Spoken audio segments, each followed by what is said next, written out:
his best players, the guys that he trusts, and if you know he trusts you, he gives you a lot of leash. And I think as a player that is in that position, that only empowers you to go out there and play with even more confidence.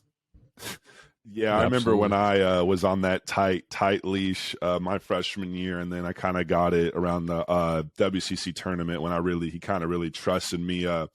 When did that happen for you with him? And is that really when you really took off here when you played here? Yeah, so because I had to transfer when there was no immediate eligibility, my whole redshirt year, I was trying to prove it to Coach Few. Like, hey, I'm your guy, because I knew that the following year coming in was another great guard, Blake Stepp, who ended up being my backcourt mate for 2 years before I was done. I knew they were also recruiting a McDonald's All-American at the time, Luke Ridenour, who went to Oregon. And oddly enough, had he come to Gonzaga, we would have had an unbelievable three-man backcourt of myself, Blake Stepp, Luke Ridenour.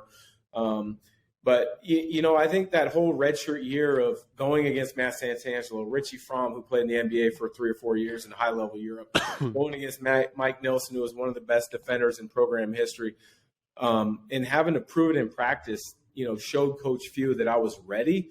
But I think the very first exhibition game kind of solidified it for Coach Few, I would think, because years ago you could play exhibition games against these random teams.